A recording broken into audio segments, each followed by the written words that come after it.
Yes, okay guys. So BCK में chapter number 4 हमारा pending था, राइट? जो स्टूडेंट्स लाइव देख रहे हो, रिकॉर्डेड फॉर्म में देख रहे हो, और काफी स्टूडेंट्स को मैंने बोला है कि आप इसको लास्ट में ही करना, मतलब लास्ट चैप्टर करके करना।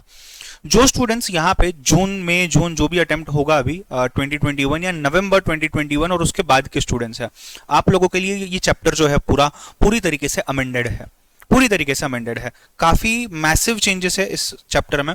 One of the reasons why I did not take it till now. काफी चेंजेस है इस चैप्टर में। कोई ऐसा डिफिकल्टी लेवल नहीं बढ़ाया गया है, यहाँ कुछ कॉम्प्लिकेटेड कंसेप्ट नहीं डाले गए हैं, इजी वाली ही चीजें हैं, बेसिक चीजें ही है, बट चेंजेस है तो हमको वो समझना पड़ेगा। इसके पहले कंटेंट थोड़ा सा कम था, मतलब चैप्टर उतना ही है, 6 to 7 मार्क्स का वेटेज है चैप्टर का, बट पहले ना इसमें कुछ 10 पेज के आसपास ही था कंटेंट और काफी कम कंसेप्ट थे। अब कुछ कम चीजों के बारे में मैं आपको बताऊंगा जैसे हम चैप्टर को देखेंगे। अभी थोड़ी सी ज्यादा चीजें इसमें डाली गई है। अगर मैं सिंपल बात करूं, मुझे एक बात बताओ, सपोज फॉर एग्जाम्पल हम जब कॉलेज में जाते थे, राइट? आप जब कॉलेज में जाते थे तो कॉलेज में जाने बाद एक पर्टिकुलर प्रोसीजर फॉलो किया जाता था, राइट? क्या प्रोसीजर होता था एडमिशन का? 10th पास कर लिया, सपोज 10th पास करने बाद आपको 11th 12th करना है कॉलेज से। What was the procedure? Can someone tell me in the chat box, live batch वालों, व्हाट वाज द प्रोसीजर? क्या प्रोसीजर होता था? What was the procedure? Short में अगर आप बता सकते हो क्या प्रोसीजर हुआ करता था, कैसे हम कॉलेज में एडमिशन लेते थे? मुझे एक बात बताओ, क्या हम वहां पे पहले जाके अप्लाई करने से पहले हम उस कॉलेज को समझते थे? हम उनका प्रोस्पेक्टस चीज करके आते हैं। प्रोस्पेक्टस मतलब क्या? कॉलेज खुद अपने बारे में जो भी इंफॉर्मेशन है वो देता है, राइट? तो कॉलेज अपना प्रोस्पेक्टस बनाता था, वो प्रोस्पेक्टस आपको दे देता था, आपने जाके प्रोस्पेक्टस देख लिया, आप फॉर्म भरते थे। सेंट्रलाइज होगा अगर तो आप सेंट्रलाइज फॉर्म भरते थे गवर्नमेंट इंस्टीट्यूट या बोर्ड के पास, फिर वो आपको कॉलेज अलॉट करते थे, या डायरेक्ट होता था तो अगर आप डायरेक्ट अलॉट करते थे, फिर वहां जाके आपने सब डॉक्यूमेंट्स वगैरह दे दिए, फिर पता चला कि यार तुम तो जम्मू कश्मीर में रहते हो, तुम तो यहाँ रहते नहीं हो और तुम्हारे पास डोमिसाइल फॉर्म वगैरह कुछ नहीं है, तो तुम्हारा एडमिशन कैंसिल करना पड़ेगा। बट आपने प्रोस्पेक्टस लेते समय आपका एडमिशन कंफर्म हो करके आपने 5 लाख रुपए वहां पे भर दिए थे, फॉर एग्जांपल 5 लाख रुपए, बड़े लोग बड़ी बात है, तो 5 लाख रुपए आपने भर दिए समझो वहां पे, राइट? अब मेरा क्वेश्चन ये है, मुझे बताओ क्या आपको 5 लाख के 5 लाख रुपए रिफंड मिलेंगे? पॉसिबल है, नंबर 1। नंबर 2, उसमें से कुछ अमाउंट कट होकर आपको मिलेगा, बिकॉज आपके पास डोमिसाइल नहीं है, आप नहीं ला पाए उसको, ये तो आपको पता था, तो आपने एडमिशन नहीं लेना था, because domicile was one of the requirements. तो हो सकता है कि वो नहीं पता है, तो आपने उसमें से थोड़ा सा उसको वो कम कर देंगे, डॉक्यूमेंट चार्जेस, पेनल्टी चार्जेस समझो 50,000 कम करते, 4.5 लाख रुपए दे दिए। अब वो आपको बोलेंगे भाई ये तो हमारी पॉलिसी है, ये हमारी पॉलिसी है, हम ऐसे स्टूडेंट को एडमिशन नहीं दे सकते जिसके पास डोमिसाइल नहीं है और वो दूसरे स्टेट का है। और नंबर 2, अगर ये ऐसा केस है और आपको अगर रिफंड देना है तो हम इतना इतना अमाउंट 10% निकाल के आपको बाकी का रिफंड दे सकते हैं, ये हमारा पॉलिसी है। Can you do something against that? Can you do something against that policy? बताओ मुझे, हाँ या ना, यस और नो। कुछ कर सकते हो क्या इसके अगेंस्ट? पुलिस में कंप्लेंट कर सकते हो क्या? मिनिस्ट्री के पास जा सकते हो क्या? Can you do something? No. Why? Because that is their policy. समझ रहे हो क्या? इसी तरीके से हर बिजनेस की एक पॉलिसी होती है, हर बिजनेस की एक पॉलिसी होती है। अगर मैं बात करूं सिंपली स्पीकिंग, रेलवे स्टेशन पे जो केटरिंग वाले काउंटर्स लगे होते हैं, जो फूड प्रोवाइड करते हैं आपको, जो फूड सेल करते हैं आपको, इन लोगों की भी पॉलिसी होती है। जैसे अगर कोई गरीब इंसान रहा, उसके पास उसका प्रूफ रहा बिलो पॉवर्टी लाइन का, so that person can get food at the rate of 10 rupees per meal. Lunch करना है 10 रुपए में मिल जाएगा लंच। वही चीज अगर आप लेने जाओगे तो आपको महंगा मिलेगा। आपने म्यूजियम विजिट किया होगा जिंदगी के अंदर में एक आध बार, म्यूजियम के एंट्रेंस पे लिखा होता है कि अगर कोई फॉरेन नेशनल है या कोई टूरिस्ट है जो यहाँ घूमने नहीं, स्टडी रिसर्च वगैरह करने आया है, उसके लिए हम ज्यादा चार्ज करेंगे 200 रुपए, बाकी लोगों के लिए 10 रुपए। इतना फर्क, पॉलिसी है भाई। अच्छा, इंडिया की ऐसी पॉलिसी है कि अगर कोई इंडिया के बाहर से सेकेंड हैंड कार इंपोर्ट करना चाहे इंडिया में और उसको इंडिया में सेल करना चाहे, वो नहीं कर सकता। उसको ये करने के लिए, या इंडिया में न्यू कार भी सेल करने के लिए, उसको इंडियन कंपनी के साथ टाई अप करना पड़ेगा। समझ रहे हो? Toyota is one of the examples, hero Honda is one of the examples. तो इन शॉर्ट इंडिया की पॉलिसी क्या है? इंडिया की पॉलिसी है बिजनेस की, ऑटोमोबाइल सेक्टर में, कि यार तुमने यहाँ पे इंडिया में एक कंपनी के साथ टाई अप करना, इंडिया में रहना, तुमने इंडिया की एक कंपनी के साथ जुड़ना, इंडिया में पैसा कमाना, इंडिया में रेवेन्यू बांटना, इंडिया में टैक्स पे करना। सिंपल। तुम इंडिया के बाहर रह के इंडिया में कार नहीं सेल कर सकते।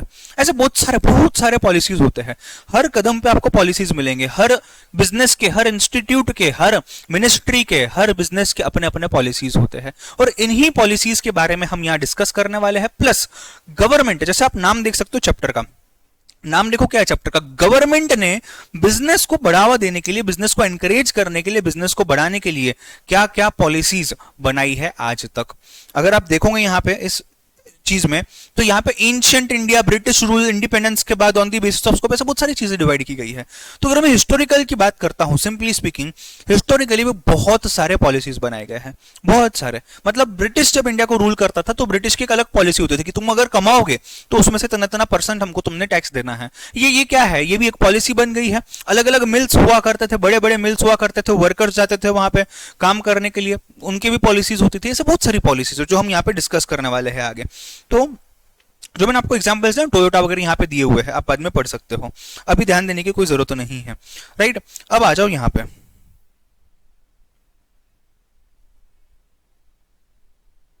अब आ जाओ यहाँ पे। जैसे ही इंडिया को इंडिपेंडेंस मिला, जैसे ही इंडिया को इंडिपेंडेंस मिला, इंडिया को इंडिपेंडेंस कब मिला? 1947 में। ओ गाँव वालों पता है ना? हाँ, 1947 में इंडिपेंडेंस मिल गया।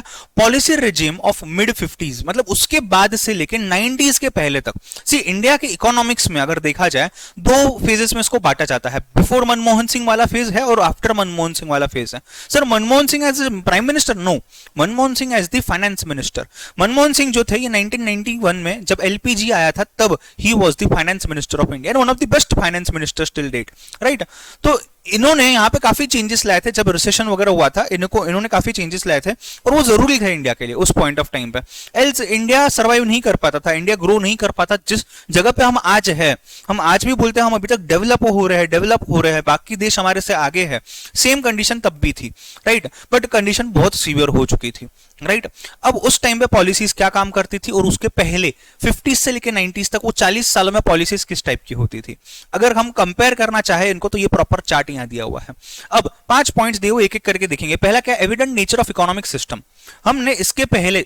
हमने आज इस चैप्टर के पहले भी हमने देखा हुआ है, आपने इकोनॉमिक्स में भी पढ़ा होगा कि अलग अलग टाइप के इकोनॉमिक सिस्टम्स हैं, राइट। इस चैप्टर में भी फिर से नीचे आने वाला है डिटेल में। एक होता है जहां पे गवर्नमेंट पूरा कंट्रोल करती है, स्टेट कंट्रोल्ड बिजनेसेस। यहाँ पे गवर्नमेंट 90% बिजनेसेस चलाता है, जो गवर्नमेंट बोला वही फाइनल, गवर्नमेंट चलाता है सब कुछ। दूसरा है वो सोशलिस्ट होंगे, दूसरा है कैपिटलिस्ट, यानी कि प्राइवेट लोग सब चलाते हैं, जैसे अमेरिका में होता है, राइट। रशिया में सोशलिस्ट होता है, यहाँ पे अमेरिका में कैपिटलिस्ट होता है। कैपिटलिस्ट सिस्टम मतलब क्या, प्राइवेट हाथों को दे दिया, गवर्नमेंट बोलती है मैं मेरा काम करूंगी, तुम बिजनेस संभालो, तुम प्रॉफिट कमाओ, मेरे को टैक्स दे दो, बस मिडिल तो पार्टनरशिप है बाय डिफॉल्ट, काफी परसेंटेजेस तक, राइट। सो यहाँ पे कैपिटलिस्ट इकोनॉमी आ गई 1990s के बाद इंडिया में अगर देखा जाए तो। मतलब इंडिया में पहले से लेके अभी तक मिक्स्ड इकोनॉमी ही था, पहले पब्लिक सेक्टर ज्यादा था डोमिनेंट, यानी कि पहले मिक्स्ड ही थे, पहले से हम मिक्स्ड थे, हमारे पास सोशलिस्ट भी था, स्टेट भी कुछ कंट्रोल कर रहा था, गवर्नमेंट कंट्रोल कर रही थी, at the same time private लोग भी कंट्रोल कर रहे थे, अंबानी, टाटा एक्सेट्रा जो भी है। बट इसका जो प्रपोर्शन है ना, government control businesses and private people control businesses, ये चेंज हो गया। 1950s में अगर देखा जाए तब गवर्नमेंट ज्यादा कंट्रोल कर रहा था, बट फिर गवर्नमेंट को समझना है भाई अगर मैं यही कंट्रोल करते बैठूंगा तो मैं देश कैसे चलाऊंगा, समझ रहे हो, जो कि बहुत जेन्युइन चीज है। तो इन्होंने कैपिटलिस्ट पे शिफ्ट करना स्टार्ट कर दिया। तो मिक्स्ड इकोनॉमी ही रही है हमेशा से, टेक्निकली देखा जाए तो। पहले सोशलिस्ट का प्रपोर्शन ज्यादा था, अभी कैपिटलिस्ट का प्रपोर्शन ज्यादा है, ठीक है। दूसरा, dominant instrument of economic governance, मतलब किस तरीके से ये लोग पूरी इकोनॉमीज को चला रहे थे, क्या कर रहे थे। इनका फोकस 1990s में ये हुआ करता था कि हम इंडिया में क्या क्या पॉलिसीज लाए, हम इंडिया में किस तरीके से बिजनेसेस को बढ़ाए। मतलब इन शॉर्ट ये लोग सेलिंग पॉइंट ऑफ व्यू पे ध्यान नहीं देते थे ज्यादा, ये कहां ध्यान देते थे, हम ज्यादा से ज्यादा बिजनेस, ज्यादा से ज्यादा लोगों किस तरीके से बढ़ाए कि तुम इंडस्ट्रीज में आओ, तुम जॉब करो, एम्प्लॉयमेंट कम नहीं रहना चाहिए, सब प्रॉपरली होना चाहिए। इकोनॉमिक प्लानिंग कर रहे थे, ये प्लानिंग में ही थे सिर्फ, 40 साल तक ये लोग प्लानिंग में ही थे सिर्फ। जबकि 1991 में एलपीजी वगैरह के आने के बाद मार्केट खुल गया, तो उन्होंने मार्केट मैकेनिज्म पे काम किया कि इंडिया के बाहर से अगर इंडिया में कोई इन्वेस्ट करना चाहता है, इंडिया में बिजनेस खोलना चाहता है, तो इनको समझ आ गया कि यार इससे हमारा ही फायदा है, हम ही तो टैक्स कलेक्ट करने वाले, हमारे रिसोर्सेस यूज होने वाले हैं, उनका इंटेलिजेंस यूज होगा, उनकी टेक्नोलॉजी यूज होगी, तो उनको बुला लो इंडिया में। अब अगर ये इंडिया में आएगा तो ये कितना पैसा डाल सकता है, कितना पैसा नहीं डाल सकता है, इंडिया का कोई बिजनेस है तो उसने कितना टैक्स पे करना, ये बिजनेस कहां कहां अपने ब्रांचेस ओपन कर सकता है, इसको कौन सी चीज का लाइसेंस मिल सकता है, मार्केट मैकेनिज्म। मतलब पूरा सेलिंग पॉइंट ऑफ व्यू से कि मार्केट अगर सेल ही नहीं करेगा हमारा बिजनेसमैन, तो पैसा कहां से कमाएगा, वो ग्रो कहां से करेगा। इनको ये चीज समझना आगे 40 साल में। गाइस फॉलो कर रहे हो, जो भी लोग लाइव देख रहे हैं, यहां तक चीजें क्लियर है, ठीक है, हाँ या ना, यस। रिकॉर्डेड वालों कॉफी वगैरह छोड़ दो, सामने ध्यान दो, कॉफी वगैरह बाद में पी लेना, ठीक है। जम रहा है यहां तक? यस, तीन ही स्टूडेंट्स ने रिप्लाई किया है। ओके यस, रितिका, तरुण, अरविंद, विश्वजीत। बाकी क्या? अमोघ, मुस्तकीम, अनुराग, रूहीन। चलो ग्रेट। सर ऐसा ही चैप्टर चलेगा क्या? हमको नींद आ जाएंगी सर इस चैप्टर में? नहीं नहीं नहीं, ये तो हम स्टार्टिंग इनिशियल पार्ट दिख रहे हैं। एक बार चैप्टर चालू होगा ना, पॉलिसी क्या होती है, पॉलिसी कैसे बनती है, वहां पे एक्चुअल में चैप्टर आपका स्टार्ट होगा। ये सब तो बैकग्राउंड चल रहा है अपना। आओ बाकी के पॉइंट्स देख लेते हैं फटाफट। Openness orientation. Openness orientation sir, openness मतलब क्या? खुला, खुलापन।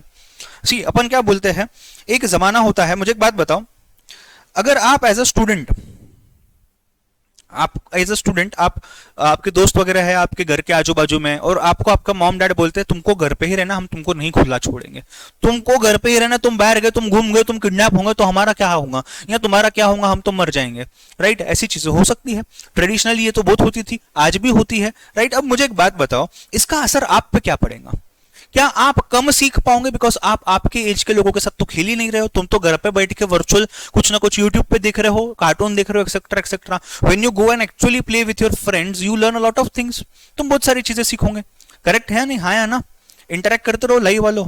हाँ, सो ये ओपननेस जो एक रिस्ट्रिक्शन फ्री चीज आपको दे दी आपके पेरेंट्स ने, जाओ बिंदास खेलो, घूमो फिरो, जो करना है दोस्तों के साथ करो।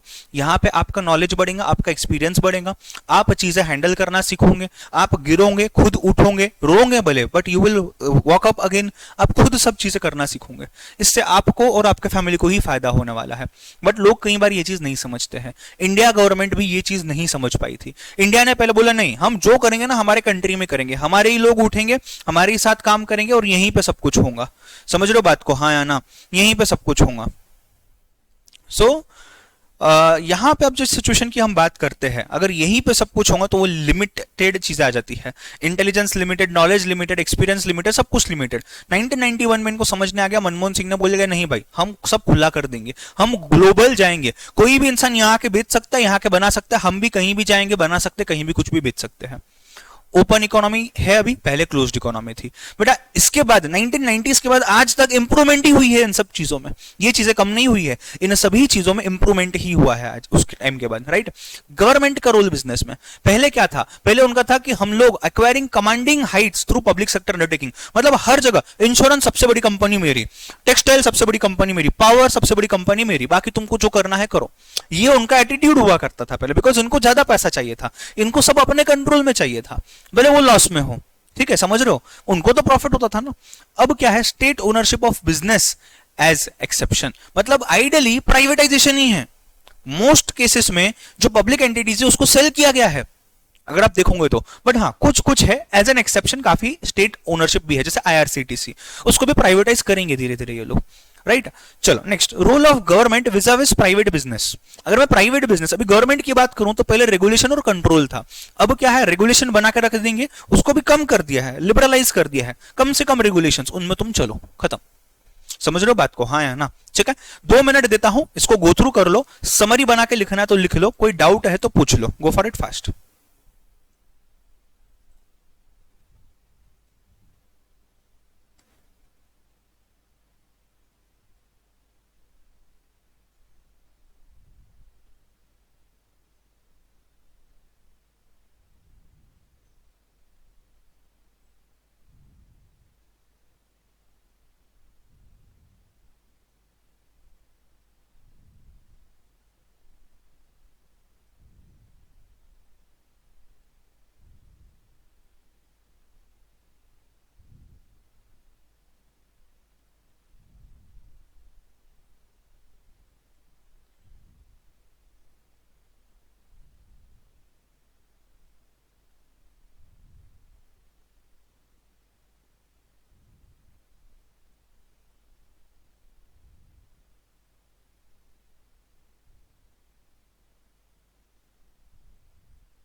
ओके, चलो नेक्स्ट।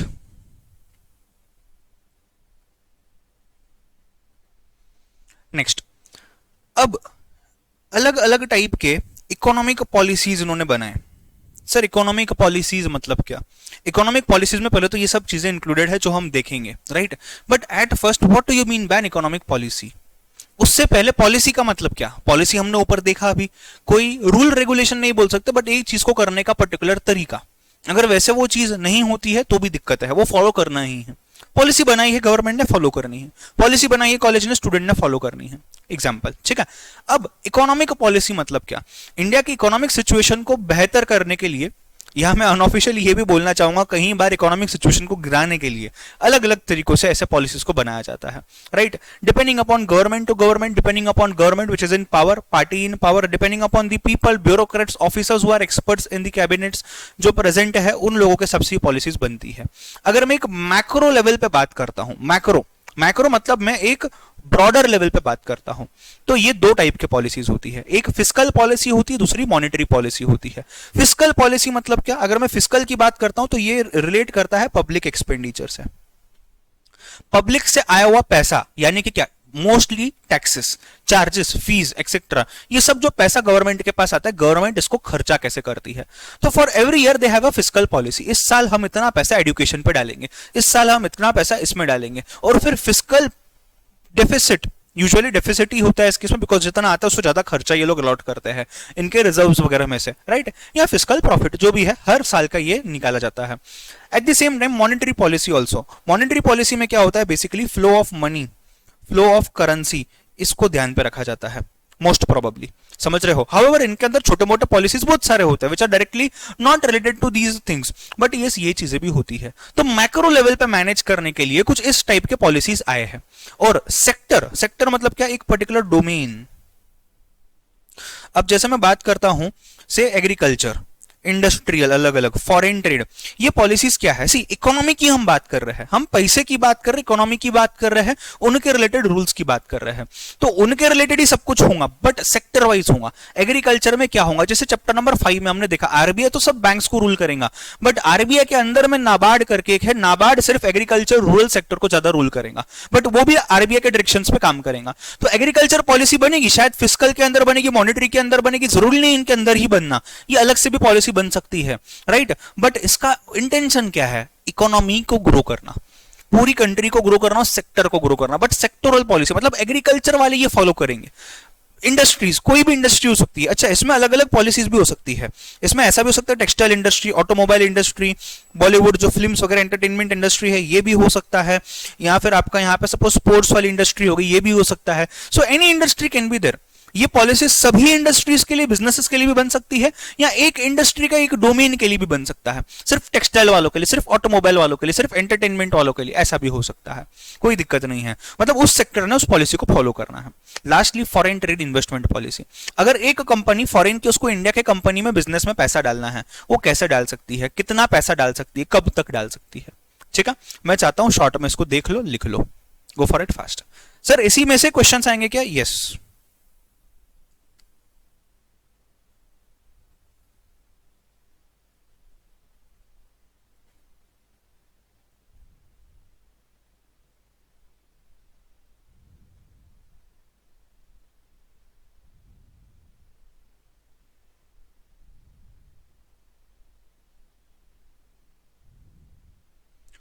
लाइव है, चलो हो गया तो फटाफट बताओ।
ओके, चलो आगे बढ़ते हैं। सर ये सब जो आप स्किप करवा रहे हो ये पढ़ना है क्या बेटा? ये सब मैंने आपको ऑलरेडी एक्सप्लेन किया है जब मैं ये सब चीजें समझा रहा था ना, यहाँ पे भी पॉलिसीज वगैरह एक्सप्लेन किया हुआ है। आप चाहो तो एक बार रीड कर सकते हो। हाउएवर जो जो इंपॉर्टेंट चीज है वो मैं आपको समझा ही रहा हूं, तो यू नीड नॉट वरी। ठीक है, आ जाओ।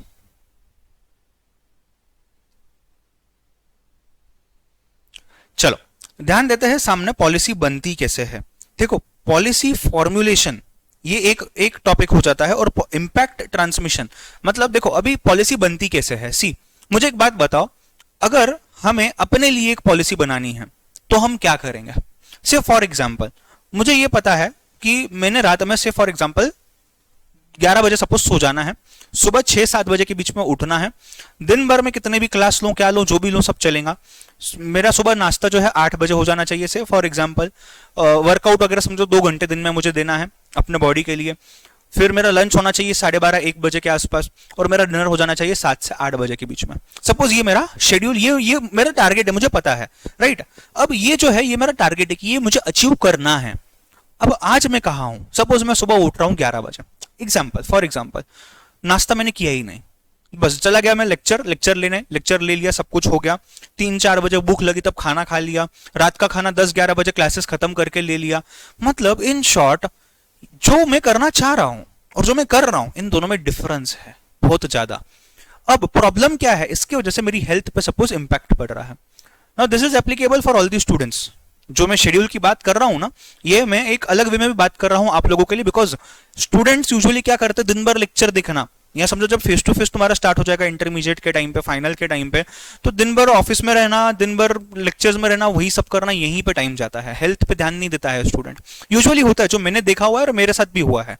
सो मुझे ये बताना है कि हमें ये पता चल गया कि क्या गलत जा रहा है, इससे क्या इंपैक्ट हो सकता है, मतलब क्या नुकसान हो सकता है मेरा, ये भी मैं अवेयर हो गया हूं कि यार मेरे हेल्थ इफेक्ट्स सीरियस हो सकते हैं अगर मैं ध्यान नहीं देता हूं, तो मेरा इम्यून सिस्टम वीक हो जाएगा।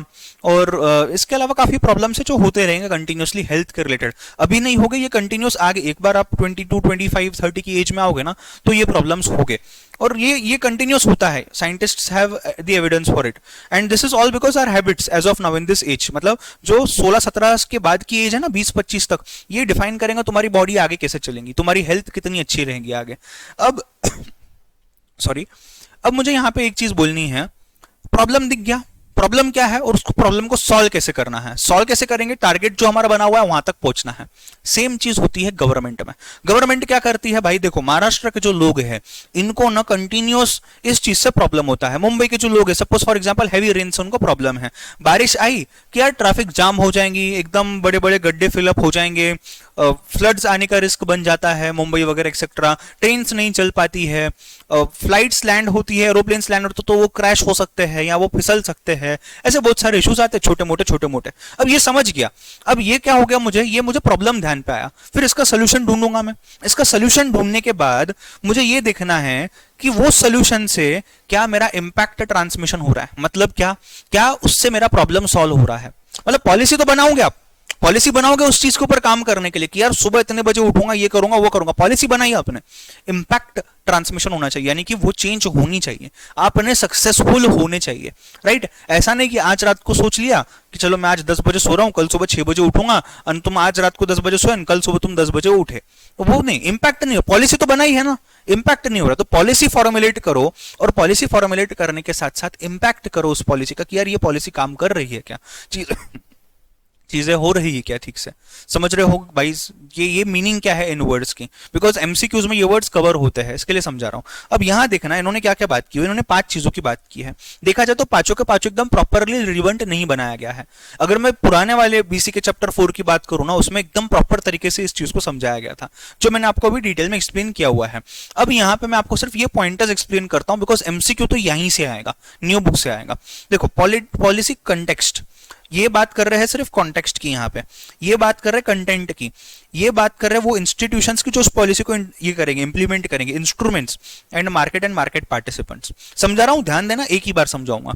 पॉलिसी कंटेक्स्ट मतलब क्या, एनवायरमेंट में क्या चल रहा है, किस जगह पे हम रुके हैं, कहाँ एनवायरमेंट मतलब हवा पानी वाला नहीं, बिजनेस का एनवायरमेंट जो हमने चैप्टर 2 में पढ़ा हुआ है। तो कौन से कॉन्टेक्स्ट में मैं पॉलिसी बना रहा हूँ, मुझे किसको सपोर्ट करना है, मुझे मुंबई में जो लोकल लोग रहते हैं जो ट्रैवल करते हैं उनको सपोर्ट करना है, उनके लिए मुझे पॉलिसी बनानी है। समझ रहे हो बात को, हाँ या ना, ताकि उनको कुछ अफेक्ट ना हो। कोविड की वजह से किनको अफेक्ट हो रहा है, छोटे छोटे बिजनेसमैन को जिनको दुकान बंद रखने पड़ रहे हैं। तो वो कंटेक्स्ट को देखना है कि यार इनको कम से कम सर्वाइव करने जितना पैसा मिले, वो मेरा मेन टारगेट है as a government, right. Context, content मतलब क्या, अब तुम कितना बेनिफिट उनको दोगे, बेनिफिट कैसे दोगे तुम उनको। चलो हमने बोल दिया कि हर बिजनेसमैन जो छोटा बिजनेसमैन है इनको 2 साल टैक्स भरने की जरूरत नहीं है, फॉर एग्जांपल जो भी गवर्नमेंट के हाथ में है। या गवर्नमेंट बोल सकती है कि जो रजिस्टर्ड बिजनेस है हम उनको 1-1 लाख रुपया साल भर का दे देंगे, तुम उसमें से तुम्हारा थोड़ा बहुत घर चला लो, पॉसिबल है। अब कौन सा इंस्टीट्यूशन है जो ये ध्यान देगा, समझो हमने डिसाइड कर लिया लाख लाख रुपए देना है साल का, कौन सा इंस्टीट्यूशन है, कोई बैंक के थ्रू है। गवर्नमेंट तो डायरेक्ट घर पे नहीं आ सकती बैठने के लिए कि यार भाई ले आ जा लेके जा, ऐसा तो नहीं होगा। तो जो बिजनेस का अकाउंट है जिस बैंक में, वो बैंक शायद इंस्टीट्यूशन बन जाएगा सपोर्ट करने के लिए। समझ रहे हो, इंस्ट्रूमेंट्स क्या है, बैंक के लोग हैं, गवर्नमेंट के लोग हैं जो इसके पीछे काम कर रहे हैं, जो फॉलो अप कर रहे हैं, एडमिनिस्ट्रेटिव पीपल जो है, ये सब इंस्ट्रूमेंट्स है जिसके थ्रू हम सब ये चीजें करने वाले हैं। Instrument is not only people, it is resources as such. कुछ भी हो सकता है, कोई भी चीज हो सकती है। कोई बॉन्ड आप दे रहे हो सपोज लोगों को कि यार तुमको हम 1 लाख रुपए देंगे, ये बॉन्ड तुम्हारे पास रखो, इसको जाके तुम बाद में रिडीम कर सकते हो, या ये कार्ड तुमको देंगे, इतने इतने लिमिट तक तुम उसको यूज कर सकते हो। इंस्ट्रूमेंट्स ये भी हो सकते हैं। मार्केट एंड मार्केट पार्टिसिपेंट्स, लोग जो है जिनको बेनिफिट जा रहा है वो किस तरीके से रिस्पॉन्ड कर रहे हैं, ये भी पॉलिसी का एक इंपॉर्टेंट पार्ट बनता है। मतलब अगर आप देखोगे ये पॉलिसी फॉर्मुलेशन का पार्ट है, पहला दो कंटेक्स्ट और कंटेंट, ये पॉलिसी फॉर्मुलेशन का पार्ट है। यहां से इंपैक्ट चालू होता है, जितना अच्छा ये काम करेंगे और जितने अच्छे इंस्ट्रूमेंट्स को यूज करेंगे उतना अच्छा, उतना ज्यादा इंपैक्ट होगा। इंपैक्ट अच्छा होने के लिए यहां पे ज्यादा से ज्यादा लोगों को जोड़ना पड़ेगा, रिलीवेंट लोगों को जोड़ना पड़ेगा। चीजें क्लियर है पूरी policy formulation and impact transmission की, हाँ या ना? यस, फटाफट बताओ मुझे, एक बार देख लो, कुछ लिखना है लिख लो, कोई डाउट है पूछ लो, तब तक मैं पानी पी के आया। अब मैं यही हूं, कुछ है तो पूछो तुम लोग।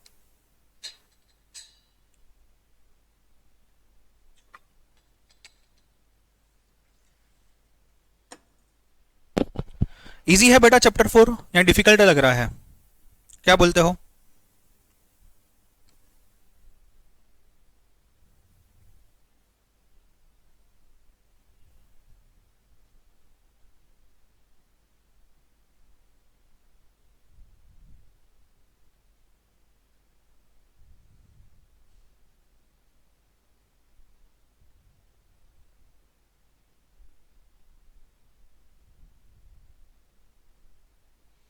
कैसा है, जनरलाइज चैप्टर है, जनरलाइज चैप्टर है यूजुअली इजी होते हैं, जो इजीली समझने आ जाता है, कोई दिक्कत नहीं आती है ज्यादा।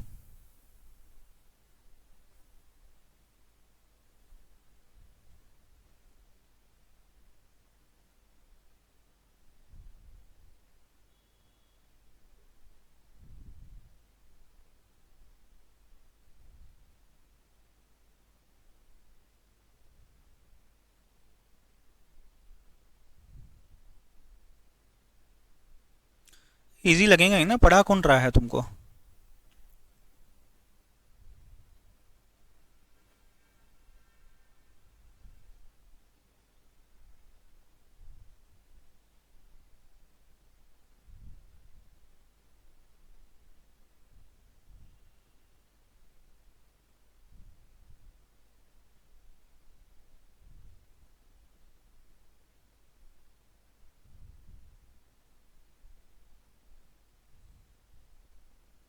चलो डन।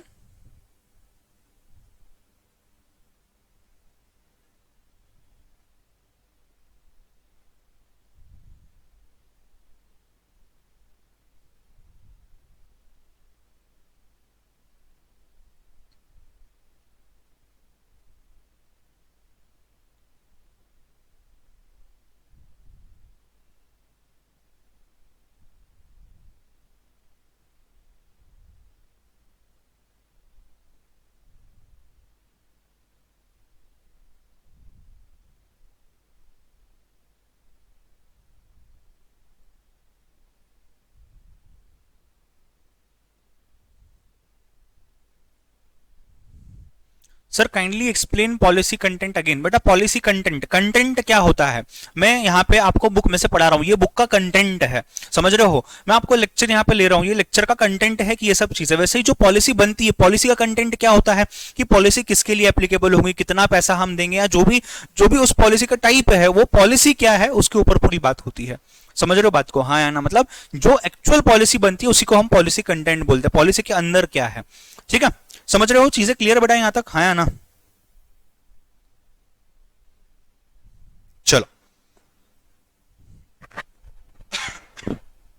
सॉरी, ध्यान देना आप।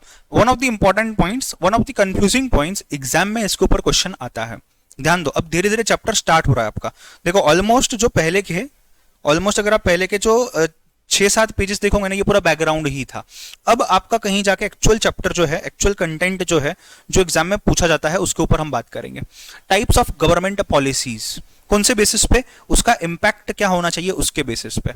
अगर हम पहला नाम देखेंगे तो प्रोटेक्टिव पॉलिसीज है, नाम में ही आपको कुछ समझ जाएगा। मैं पहले रीड करता हूं। दूसरा रिस्ट्रिक्ट करना है, तीसरे में रेगुलेट करना है, चौथे में फैसिलिटेट करना है। ध्यान देना, एक एक करके समझेंगे। जब मैं प्रोटेक्टिव पॉलिसीज की बात करता हूं, मतलब ऐसी पॉलिसी बनाओ जिससे हम हमारे लोगों को प्रोटेक्ट कर सके, right? For example Covid related policies बन गई। कोविड में लोगों को प्रोटेक्ट कैसे करना, उसकी कुछ पॉलिसी बनाओ ना यार, कि यहाँ हमने लॉकडाउन लगा दिया, ये प्रोटेक्टिव पॉलिसी कि हम हमारे लोगों को बचाने के लिए ये कर रहे हैं। समझ रहे हो? जैसे यहाँ पे दिया हुआ है कि यार इंडिया की स्थिति जब खराब थी, उस टाइम पे हमने बाहर के लोगों को आना अलाउ कर दिया, पर जब इंडिया अच्छा ग्रो कर रहा था, हमने बाहर के लोगों को नहीं लाया, because we wanted to protect यहाँ का लोग जो है, इंडिया के खुद के जो बिजनेसमैन हैं, मैन्युफैक्चरर्स है, उनको प्रोटेक्ट करना भी हमारी जिम्मेदारी, हम उनको प्रोटेक्ट कर रहे थे, तो हम बाहर के लोगों को नहीं लाएंगे। इंडिया के कंपनीज प्रोटेक्टिव एनवायरमेंट में ग्रो होंगे, ताकि इन्हीं का चलेगा जो भी चलेगा। समझ रहे हो? ऐसे कोविड के केस में उन्होंने किया।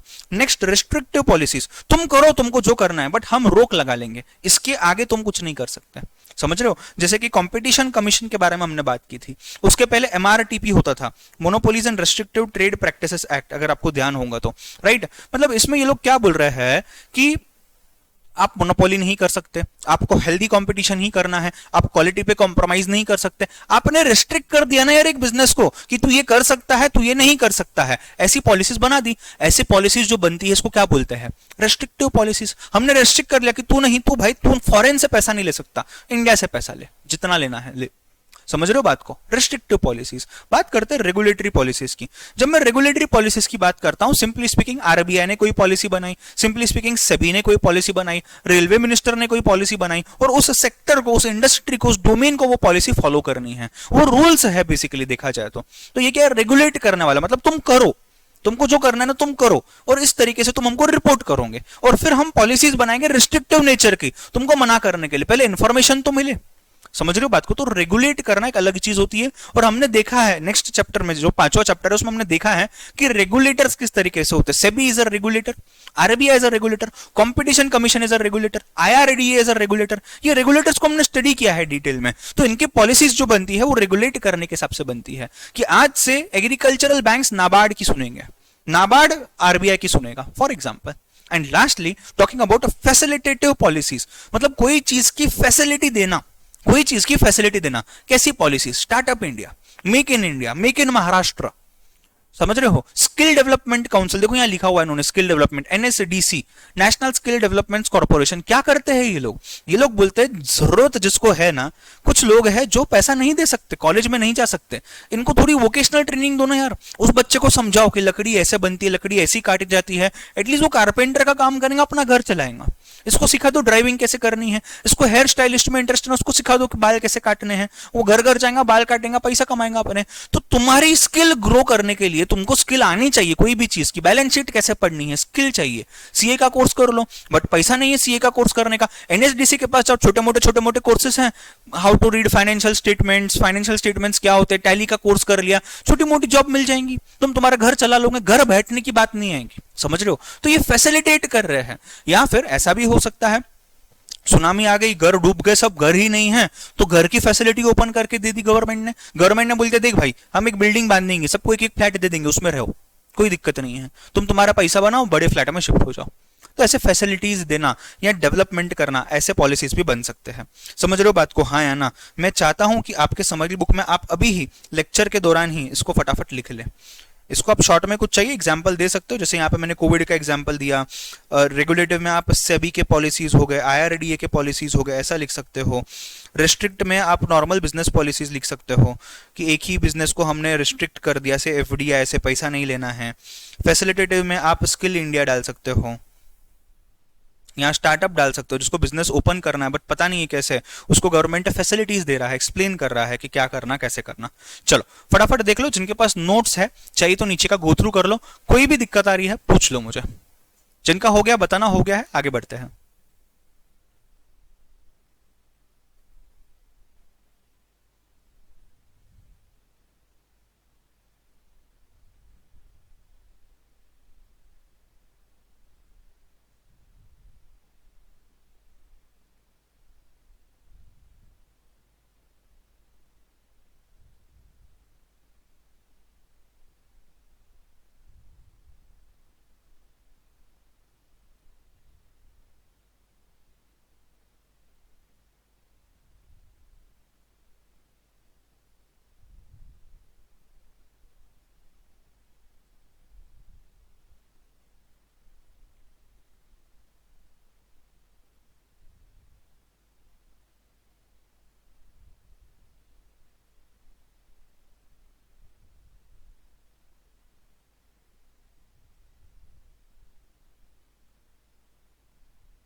डन।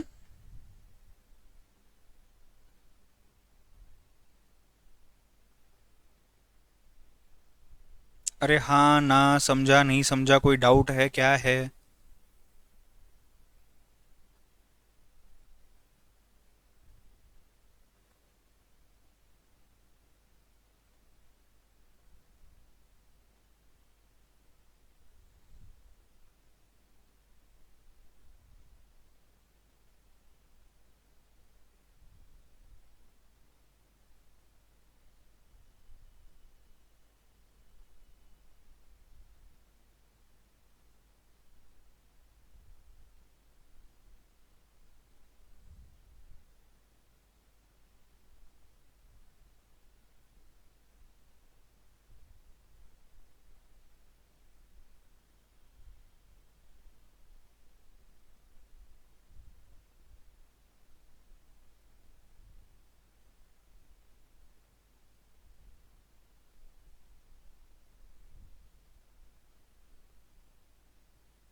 सर रिस्ट्रिक्टिव और रेगुलेटरी में डिफरेंस क्या है? वेट कर रहा था मैं इस क्वेश्चन का। रिस्ट्रिक्टिव मतलब वो पॉलिसी तुमको कोई भी चीज करने से रिस्ट्रिक्ट करती है, रेगुलेटिव पॉलिसी रिस्ट्रिक्ट नहीं करती, वो बोलती है हम नजर रखेंगे तुम पे, तुम इतना करो हम नजर रखेंगे, तुम ये तो कर ही नहीं सकते, और अगर तुम इसके अंडर मतलब जो भी हम नजर रख रहे हैं उसके अंदर अगर तुम कुछ कर रहे हो तो उसको टाइम टू टाइम रिपोर्ट करना है, और तुमको जो करना है वो तुम किस तरीके से करोगे वो तरीका हम बताएंगे, तो रेगुलेट करना हो जाता है। रिस्ट्रिक्ट करना मतलब तुम कर ही नहीं सकते, ये तुम कर सकते हो ये तुम कर नहीं सकते, सिंपल रिस्ट्रिक्टिव।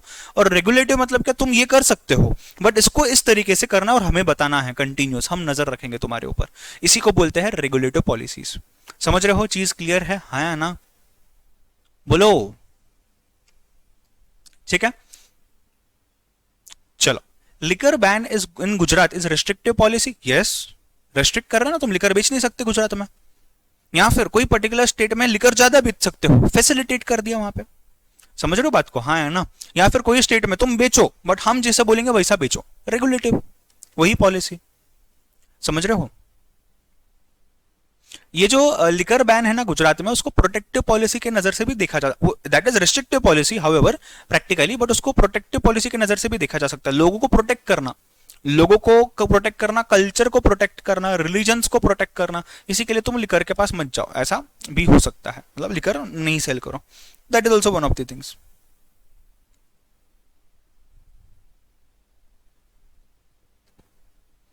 चलो अभी वो चीज पे बात करेंगे जो हमने काफी बार ऑलरेडी देख लिया है। हम बात करेंगे कि इकोनॉमिक चेंज प्रोसेस जो है, जो 1991 में हुआ था, एलपीजी, एलपीजी गैस नहीं, लिबरलाइजेशन, प्राइवेटाइजेशन एंड ग्लोबलाइजेशन, इसको बात करते हैं इसके ऊपर, फिर थोड़ी सी ब्रेक लेते हैं। सर आरबीआई भी तो बेनिफिट के लिए रेगुलेट करता है, तो क्या वो एक फैसिलिटेटिव पॉलिसी है? नहीं, देखो आरबीआई अगर बैंक को बोलता है कि तुम ज्यादा से ज्यादा लोन दो बिजनेसेस को इस सेक्टर के, तो अगर वहां पे देखा जाए तो ये कौन सी पॉलिसी होंगी? फैसिलिटेटिव, बिकॉज गवर्नमेंट बिजनेसेस के लिए फैसिलिटी दे रहा है। But at the same time RBI ने अगर बोला कि भाई हम लोन देंगे बट इस तरीके से देंगे, ये कंडीशंस फॉलो करेंगे, ये टर्म्स होनी चाहिए तो ही हम लोन देंगे, ये आरबीआई का खुद का रेगुलेटिव पॉलिसी होगा। समझ रहे हो बात को? हाँ या ना? विश्वजीत क्लियर है? यस। अमोक पूछ रहे हैं sir from business point of view it is restrictive, from business point of view it is restrictive, from people's point of view, culture's point of view it is protective, you can say. ठीक है, चीज clear है बेटा? हाँ या ना? चलो LPG की बात करते हैं। अगेन इसके ऊपर हमने डिस्कशन किया हुआ है, मैं आपको शॉर्ट शॉर्ट में चीजें बताता हूं, ध्यान दो, समझ लो पहले चीज को, उसके बाद रीड करने का टाइम दूंगा, इसको रीड कर लेना, कोई भी चीज होगी तो अपन डिस्कस कर लेंगे। देखो, एक है लिबरलाइजेशन, दूसरा है प्राइवेटाइजेशन, तीसरा है ग्लोबलाइजेशन। ध्यान से सुनना, जब मैं लिबरलाइजेशन की बात करता हूं, लिबरल हो जाना, लिबरल हो जाना मतलब मुझे ज्यादा लेन देन नहीं है अभी, तो गवर्नमेंट लिबरल हो गई, गवर्नमेंट ने liberalisation as a policy implement किया, इकोनॉमिकली, एडमिनिस्ट्रेटिवली, हर तरीके से। गवर्नमेंट ने बोला भाई देख, पहले ना तू रास्ते पे थूकता था 500 लेते थे, अभी नहीं, अभी हम पकड़े तो पकड़ा गया तो लेंगे, हम स्ट्रिक्ट नहीं रहेंगे, we are not strict now. एक बिजनेस को जो करना है तुम करो, बट तुमको एक लिमिट, एक बाउंड्री दी जाएगी, उसके बाहर तुम नहीं जा सकते, उसके बाहर गए तो पेनल्टी, बिजनेस बंद, फ्रॉड डिक्लेयर किया जाएगा। उसी के अंदर में अगर तुम काम कर रहे हो कोई दिक्कत नहीं, तुम करो, हमारी नजर तुम्हारे ऊपर रहेंगी, हम तुमको रेगुलेट करेंगे। हमने अलग अलग रेगुलेटर्स बना दिए, देखो सेबी बाद में आया, आईआरडीए बाद में आया, कॉम्पिटिशन एक्ट बाद में आया, रेगुलेटर्स बना दिए धीरे धीरे करके। इन्हीं पॉलिसीज के बाद रेगुलेटर्स ध्यान देंगे, पॉलिसीज बनाएंगे, तुम उनको फॉलो करोगे और वो तुम्हारे ऊपर ध्यान देंगे, बट हम तुमको कुछ करने से मना नहीं करेंगे। रिस्ट्रिक्टिव पॉलिसीज बनाना कम कर दिया गया इस पीरियड में, राइट? एग्जाम्पल्स, लाइसेंस इशू करना, पहले हर चीज का लाइसेंस लेना पड़ता था। 1991 में गवर्नमेंट ने बोला नहीं, कुछ कुछ चीजों में, nuclear weapons, arms, ammunitions, liquor, ऐसे दवाइयां लेना, फार्मास्यूटिकल, इन्हीं चीजों में तुमको लाइसेंस। जहां पे फूड क्वालिटी है, रेस्टोरेंट्स, पहले रेस्टोरेंट्स कम हुआ करते थे, क्यों? बिकॉज एफएसएसएआई का लाइसेंस नहीं मिलता था। फूड क्वालिटी जो होती है ना, वो तुम नहीं बना सकते, मतलब तुमको उतनी क्वालिटी का नहीं बनाने आता, ऐसा डिक्लेयर किया जाता था। हालांकि लोग खाना अच्छा बना लेते थे, बट नहीं, बिकॉज रेस्ट्रिक्टिव पॉलिसीज थी, इन्होंने उठा लिया, इन्होंने बोला नहीं, इसमें हम क्या करेंगे, इसमें हम रिस्ट्रिक्शंस कम कर देंगे। आर्म्स एम्यूनिशंस में रिस्ट्रिक्शन स्ट्रिक्ट, यहाँ पे रिस्ट्रिक्शंस कम। अगर तुमको टूथपेस्ट बेचना ना, उसमें तो रिस्ट्रिक्शंस ही नहीं, तुम बिंदास बेचो। मतलब इन्होंने कैटेगरीज में डिवाइड कर लिया चीजों को। समझ रहे हो बात को? हाँ या ना? ठीक है, अब एक काम करो, लिबरलाइजेशन को पढ़ लो। ये टेबल 4 नहीं पढ़ना है, वो एक कैजुअल रीडिंग के लिए है, उसमें से आपको एग्जाम में कुछ नहीं आएगा। ये एक पैराग्राफ है और ये नीचे का एक पैराग्राफ है, ये वाला, ये 2 पैराग्राफ्स आपको पढ़ने हैं। फटाफट पढ़ो, मैं उसमें कुछ चीजें अंडरलाइन भी करके देता हूं, उनको आपने मार्क भी करके रखना है। ठीक है, उसके बाद प्राइवेटाइजेशन समझाता हूं, फिर उसको देख लेना।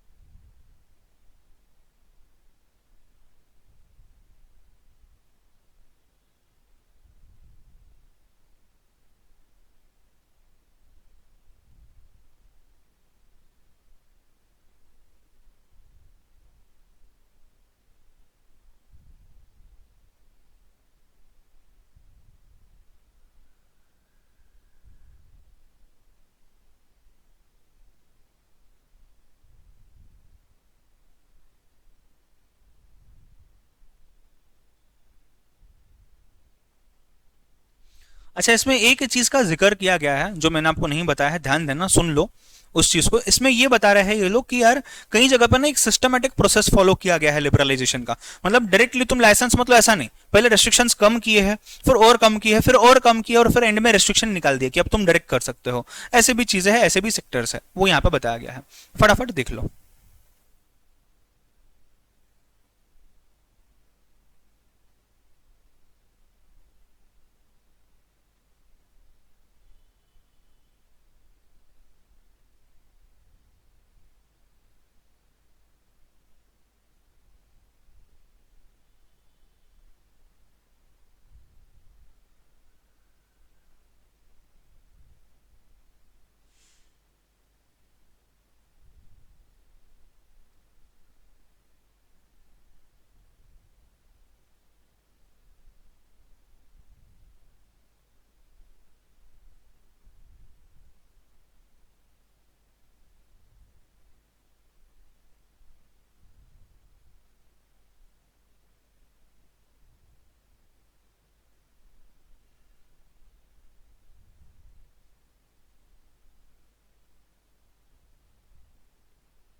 विश्वजीत, यस, फर्टिलाइजर सेक्टर्स वगैरह में भी है बट काफ़ी कम हद तक है। एंड ये डिपेंड करता है, लाइक अभी जैसे आप और मैं इतना, लाइक मेरा तो वो फील्ड ही नहीं है, मैंने कभी उस फील्ड में ज़्यादा स्टडी नहीं किया है, सो शायद मुझे इतना कुछ पता नहीं है उसमें, बट हाँ होता तो ज़रूर है। बिकॉज पहले जो चीज़ें हुआ करती थी कि आप इसी लैंड पे फार्मिंग कर सकते हो, ये इतनी ही लैंड एग्रीकल्चर की है वगैरह, इसके रेस्ट्रिक्शंस हटाए गए थे बाद में। ठीक है। बात करते हैं प्राइवेटाइजेशन की, फिर मैं आपको इसको पढ़ने के लिए दे दूंगा, कोई दिक्कत नहीं है। प्राइवेटाइजेशन में अलग अलग टाइप्स के प्राइवेटाइजेशन भी है, उस पर भी अपन बात करेंगे। ध्यान देना, एक काम करते हैं, एक काम करते हैं, 10 मिनट का ब्रेक ले लो, पहले ब्रेक ले लो फिर कंटिन्यू करेंगे, ठीक है। चलो।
हेलो। हेलो। चलो गाइस, ऑल क्लियर, आवाज आ रही है?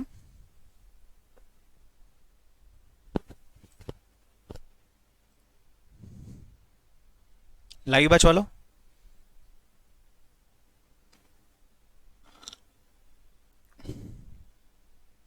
Before moving on to one of the important MCQ questions, that is privatisation में भी कंसेप्चुअलाइज इन फॉलोइंग टाइप्स, इसके टाइप्स के ऊपर क्वेश्चन आता है। प्राइवेटाइजेशन के ऊपर क्वेश्चन नहीं आता है यूजुअली, बट आप समझते प्राइवेटाइजेशन होता क्या है। सी, जैसे जैसे धीरे धीरे गवर्नमेंट इंडिपेंडेंस के बाद अलग अलग प्लान्स बनाने लगी। आपने 5 ईयर कमीशन की बात सुनी होगी, 5 ईयर्स का कमीशन प्लान बनता था। यानी कि ये क्या करती थी, कमिटी थी 5 ईयर्स की कमिटी, ये एक प्लानिंग करके अगले 5 साल में इंडिया में क्या क्या चीजें करनी है, be it infrastructure, be it education, be it health care, जो भी चीजें हैं, इसके लिए प्लान्स बनाती थी। फिर वो प्लान्स को डिवाइड करके आगे बढ़ती थी, जिसको प्राइम मिनिस्टर नरेंद्र मोदी जी ने नीति आयोग करके उसको अलग नाम देकर उसको स्टार्ट किया फिर से। मतलब वो एंटिटी बंद कर दी और ये नीति आयोग स्टार्ट कर दी। काम सेम है इनका लगभग। नाउ ये यहाँ पे जब काम करने लगे तो उनको धीरे धीरे समझने आया कि यार हमें ये भी करना है, हमें ये भी करना है, हमें फॉरेन में लोगों के साथ अच्छा रिलेशन भी मेंटेन करना है, हमको पॉलिटिकल सपोर्ट भी मेंटेन करना है, सोशली भी हमें एक्टिव रहना है, पैसा भी हमें कमाना है, सब कुछ करना है। तो इन सब चीजों में हम एक पर्टिकुलर बिजनेस कहाँ चलाएंगे और एक्सपर्टीज कहाँ आएगी, नॉलेज कहाँ आएगा? हमें तो एक्सपीरियंस नहीं है उन चीजों का। सपोज इंश्योरेंस कंपनी चलानी है, लाइफ इंश्योरेंस कॉर्पोरेशन, लॉस में कंपनी, बीएसएनएल के वांदे लगे पड़े, आपको पता है। अब एयरटेल में उनका डोमेन है, वो जियो में उनका डोमेन है कि किस तरीके से टेलीकम्युनिकेशन को चलाना है। बीएसएनएल में कौन देखेगा? Who is responsible, who knows, किसको पता ही नहीं है। तो रिस्पॉन्सिबिलिटी कौन लेगा? गलतियां होते रहेंगी और एडुकेट कौन करेगा लोगों को उन चीजों में? तो ये सब रिस्ट्रिक्शंस आने लगे। तो ना बोले काम करते हैं, सिंपल चीज, टैक्स रेट बढ़ा दो, कंपनीज को बोल दो प्राइवेटाइजेशन। मुकेश अंबानी को बोलो भाई आजा, ये लेके जा बीएसएनएल, तू उसको चला अच्छे से, बात खत्म ना। He has experience, he has people, he has team, वो टाइम दे सकता है, उसके पास नॉलेज है, उसके पास उस चीज का एक्सपीरियंस है, वो इंसान कर लेगा ना। और हम तो हमारा शेयर ले ही रहे हैं टैक्सेस के थ्रू। ये कंसेप्ट है प्राइवेटाइजेशन। ये धीरे धीरे 1991 के बाद बढ़ गया, आज तक इसका बढ़ता हुआ ग्रोथ हमको दिख ही रहा है। ठीक है, ये तीनों पैराग्राफ पढ़ने हैं आपको, मैं कुछ मार्क करके दे रहा हूं, उसको मार्क करना है। फिर हम टाइप्स पे जाएंगे। टाइप्स से पहले मत जाओ, शायद कंफ्यूज हो जाओगे, हम उसके बाद टाइप्स पे जाएंगे। ठीक है, चल।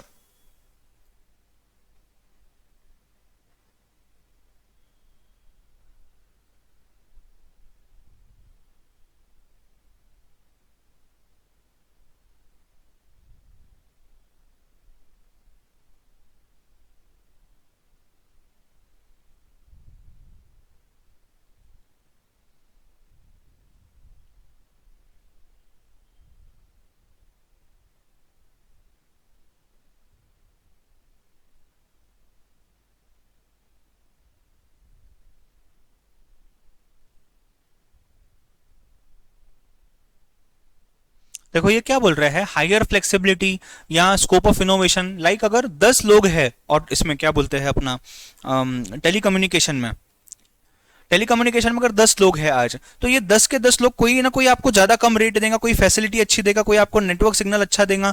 ये लोग बेटर एंड बेटर करने की कोशिश करेंगे, इनोवेट करेंगे कम से कम पैसे में, ताकि आपको कम से कम पैसे में ज्यादा से ज्यादा सर्विस दी जाए। ऑल्सो यहाँ पे नेगेटिव इंपैक्ट क्या हो रहा है? नेगेटिव इंपैक्ट ये हो रहा है, अगर आप देखोगे तो, कि यार एम्प्लॉय को अगर गवर्नमेंट जॉब करना है तो उसको कोई नहीं निकाल सकता। प्राइवेट में तूने काम नहीं किया, निकाल देंगे, फियर ऑफ डिसलोकेशन और termination. At the same time जो इनोवेशन की बात कर रहे अपन, मुझे बताओ, आपको आईआरसीटीसी की कंपनी जो रेलवेज वगैरह चला रही है, सब मैनेज कर रही है वहां पे, ये कंपनी को कंपटीशन ही नहीं है, तो आपको कम रेट में ज्यादा अच्छे सर्विस कोई देगा ही नहीं। मतलब उनको ही देना है जो भी देना है। वो बोलेंगे ₹1,00,000 तुम ₹1,00,000 दे दोगे, वो बोलेंगे 10,000 तुम 10,000 दे दोगे। But however if you see, अगर आप देखते हो जो प्राइवेट सेक्टर है, यहाँ पे कितना ज्यादा कंपटीशन हो सकता है, और हेल्दी कंपटीशन है यार।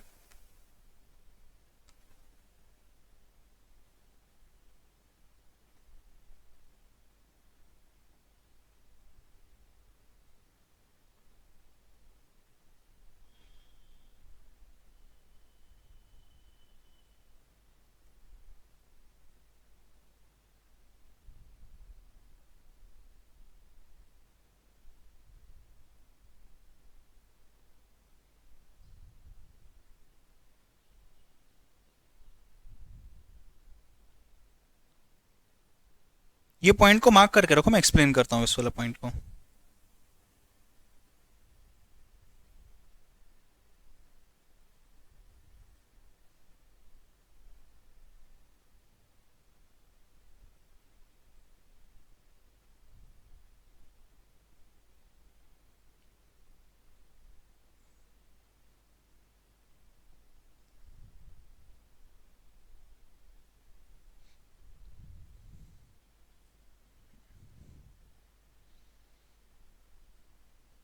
पढ़ के हो गया हो तो बताओ, कोई डाउट्स हो तो बताओ।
गाइस हो गया या नहीं? लाइव वालों, रिकॉर्डेड वालों?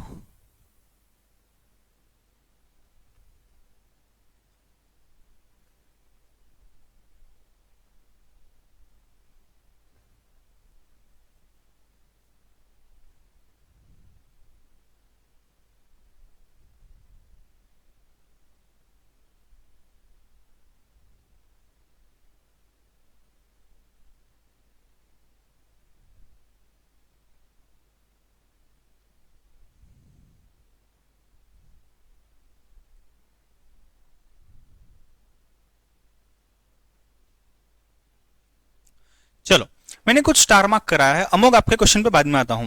मैंने कुछ स्टार मार्क किया है सेकंड पैराग्राफ में। सी कैसा होता था, गवर्नमेंट क्या बोलेंगी, मुझे तो पैसा, पैसे से मतलब है, पैसा चाहिए मुझे, इलेक्शन आने वाले हैं आगे, राइट।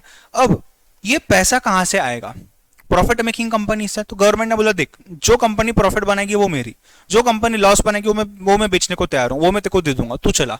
अब मुझे बताओ, एक प्राइवेट बिजनेसमैन जिसको सिर्फ पैसे से मतलब है, वो क्यों कोई भी बिजनेस को खरीदेगा जिसमें प्रॉफिट ही नहीं हो रहा है, जिसमें लॉसेस लगे पड़े हैं? तो गवर्नमेंट को अलग अलग स्कीम्स, अलग अलग पॉलिसीज निकालने पड़े और उसके तहत इन बिजनेसेस को सेल करना पड़ा। जैसे कि अगले 10 साल तक टैक्स मत दो, तुम्हारे पास, तुमको जो भी चीज हमारे से चाहिए हम तुमको फ्री में दे देंगे, तुम्हारे पास से पैसा नहीं लेंगे। ऐसे एन नंबर ऑफ थिंग्स उनको फ्री में दिए गए थे, उनको एनकरेज करने के लिए, ताकि वो आगे बढ़े और कंपनीज को खरीदे। और जो प्रॉफिट मेकिंग कंपनीज थी उनको पार्ट्स एंड पार्सल्स में सेल किया गया। समझ रहे हो? ये इंपॉर्टेंट पॉइंट था, इसके ऊपर एमसीक्यू आ सकता है। अमोघ एक क्वेश्चन पूछ रहा है, why does government privatise profit making companies? Recently there was a news regarding privatisation of BPCL. Behind the scenes बात करते, जो हमें नहीं दिखता है, कई बार गवर्नमेंट ने एक प्राइवेट कंपनी को इन्वॉल्व कर लिया, एक गवर्नमेंट कंपनी को सेल करने के लिए एक प्राइवेट कंपनी चुनी, जिस कंपनी ने उनको आगे जाके पैसा दे दिया इलेक्शंस के लिए, उनके पार्टी को फंड कर दिया। तो ये गवर्नमेंट के कोई छुपे हुए मोटिव्स भी हो सकते हैं। ये मैंने यहां नहीं बोलना चाहिए आपको लेक्चर में, बट आपको समझेगा अगर मैं ये बोलूंगा तो जरूरी नहीं न्यूज आया, स्पेकुलेशन बढ़ गया, उससे स्टॉक मार्केट बढ़ गया, बहुत सारी चीजें हो सकती हैं, स्टॉक मार्केट गिर गया, कुछ भी हो सकता है। तो स्पेकुलेशंस भी होते हैं ऐसे चीजों के, या फिर सच में भी ऐसी डीलिंग्स होती है just because of some political reasons, just because of some social reasons, possible हो सकता है। Amogh, I hope your doubt is clear. आ जाओ सबसे इंपॉर्टेंट पार्ट पे चैप्टर के। समझ लेते हैं ये स्टूडेंट इजीली इजीली, मतलब मैं नहीं भी समझाऊंगा तो भी आप समझ जाओगे शायद, बट एग्जाम में कंफ्यूजन देगा ये आपको 101%। देखो ये क्या बात करता है, दो चीजें हैं, there are two things when we talk about privatisation. दो चीजें आती है सामने, दो चीजें आती है सामने। एक है ओनरशिप, कि ओनर कौन है कंपनी का, और दूसरा है कंट्रोल एंड मैनेजमेंट।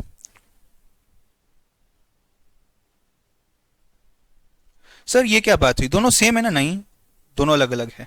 अगर मैं एक कंपनी की बात करता हूं तो अगर आप कंपनी के बोर्ड ऑफ डायरेक्टर्स की बात करते हो, ये कंट्रोल एंड मैनेजमेंट करता है पूरा। अगर बोर्ड ऑफ डायरेक्टर्स में से 10 में से 7 बोर्ड ऑफ डायरेक्टर्स आपके हैं तो ये आपका कंट्रोल एंड मैनेजमेंट है।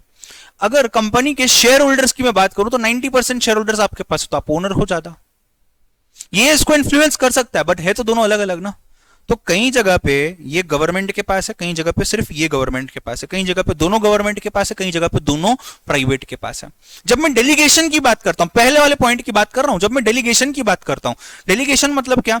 अगर एक कंपनी है, और ये कंपनी गवर्नमेंट कंपनी है, समझो गवर्नमेंट कंपनी क्या करती है, बहुत बड़ी कंपनी है, बहुत बड़ी कंपनी है। गवर्नमेंट कंपनी बोलती है यार देखो इसका मार्केटिंग हम नहीं संभाल पा रहे हैं, हमको कोई एक्सपर्ट चाहिए। एक्सपर्ट एजेंसी के पास गया, उनको ला लिया, उनको डेलीगेट कर दिया मार्केटिंग। मतलब उनको बोल दिया तुम इतनी सी चीज संभालो, तुम ये डोमेन संभालो, तुम ये डिपार्टमेंट संभालो। हम एचआर का डिपार्टमेंट नहीं संभाल सकते, हम अकाउंट्स नहीं संभाल सकते, हम फाइनेंस नहीं संभाल सकते, उसके लिए लोग लाओ, उनको डेलीगेट करो, वो टास्क करेंगे, तुमको रिपोर्ट करके दे देंगे। तो डेलीगेशन, कॉन्ट्रैक्ट बनाओ, एग्रीमेंट बनाओ, फ्रेंचाइजी लो, ग्रांट दो, जो भी करना है करो, डेलीगेट करो। क्या डेलीगेशन में आपका ओनरशिप और कंट्रोल एंड मैनेजमेंट की अगर मैं बात करता हूं, this is delegation, this is divestment, this is displacement and this is disinvestment. ठीक है, अगर मैं डेलीगेशन में बात करता हूं तो क्या ओनरशिप गवर्नमेंट के पास है? बिल्कुल हाँ। क्या कंट्रोल एंड मैनेजमेंट गवर्नमेंट के पास है? बिल्कुल हाँ। दोनों भी चीजें गवर्नमेंट के पास है, बट फिर भी प्राइवेटाइज्ड है। क्यों? बिकॉज एक पर्टिकुलर सेक्टर जो है काम करने का, वो दे दिया गया है, डेलीगेट कर दिया गया है। समझ रहे हो? यहां देखो एक्टिव इन्वॉल्वमेंट है गवर्नमेंट का, गवर्नमेंट ही रिस्पॉन्सिबल है चीजों के लिए। डिवेस्टमेंट की बात करते हैं, गवर्नमेंट क्या करता है डिवेस्टमेंट में? Partial ownership and partial responsibility share कर देता है, सेल कर देता है, सरेंडर कर देता है। समझ रहे हो? पार्शियल ओनरशिप एंड रिस्पॉन्सिबिलिटी ये वाला, and sells majority stake to one और मोर प्राइवेट पीपल। यानी कि अगर मैं डिवेस्टमेंट की बात करता हूं तो जो ओनरशिप होता है, ये पार्शियल, और अगर मैं ये भी बात करूं कंट्रोल एंड मैनेजमेंट यानी कि रिस्पॉन्सिबिलिटी, ये भी और ये भी दोनों भी पार्शियल है। समझ रहे हो बात को? हाँ या ना?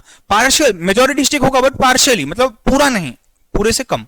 ठीक है, आगे बढ़ते हैं। डिस्प्लेसमेंट, डिस्प्लेसमेंट मतलब प्राइवेट एंटिटी इतनी बड़ी हो गई, जियो इतना बड़ा इतना बड़ा इतना बड़ा इतना बड़ा हो गया जियो, कि ऑटोमेटिकली डिस्प्लेस कर दिया, हटा दिया बीएसएनएल को मार्केट से, ऑटोमेटिकली खुद से हो गया ये। समझ रहे हो? तो ऑटोमेटिकली ये हो रहा है, मतलब देखो ये एक्सपांड करेगा प्राइवेट और ग्रेजुअली धीरे धीरे करके डिस्प्लेस कर देगा गवर्नमेंट एंटरप्राइज को। समझ रहे हो? जैसे मोनोपोली ऑफ ये और ये has been displaced by the private sector. तो एक बार ये हो गया तो यहां पे भी प्राइवेट सेक्टर का ओनरशिप आ जाएगा और कंट्रोल एंड मैनेजमेंट भी प्राइवेट सेक्टर का हो जाएगा। एंड लास्टली डिसइन्वेस्टमेंट, मतलब अपना स्टेक निकाल दिया और उसको बेच दिया, selling a portion of ownership, ये पोर्शन ऑफ ओनरशिप सेल कर दिया। ये क्या है? ये गवर्नमेंट के पास भी रह सकता है और ये प्राइवेट के पास भी रह सकता है, depending from case to case. आप लोग इसको लिख सकते हो, ऊपर की चीज को पढ़ सकते हो। ये हो गया तो आपका मेजोरिटी पार्ट चैप्टर का कंप्लीट हो जाता है। अमोक का क्वेश्चन है, सर पासपोर्ट सेवा केंद्र में टीसीएस अगर आईटी डिपार्टमेंट संभालता है then is it delegation? Yes बेटा, इट इज डेलीगेशन।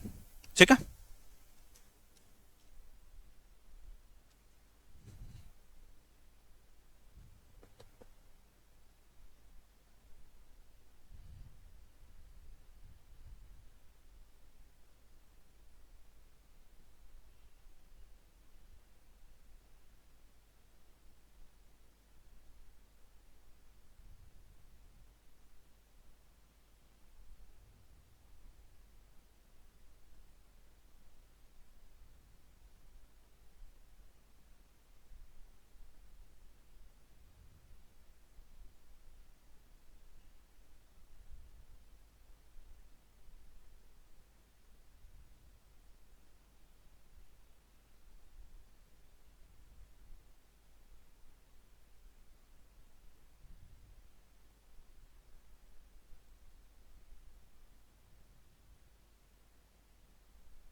डन।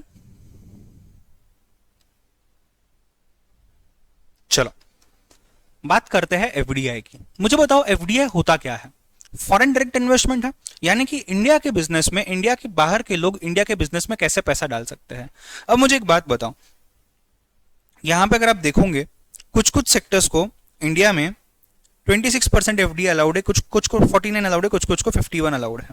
मैं यहां लिखता हूं 26%, 49% and 51%। Tell me one thing, ये परसेंटेजेस ऐसे ही क्यों हैं? वाई? कोई रीजन होगा ना।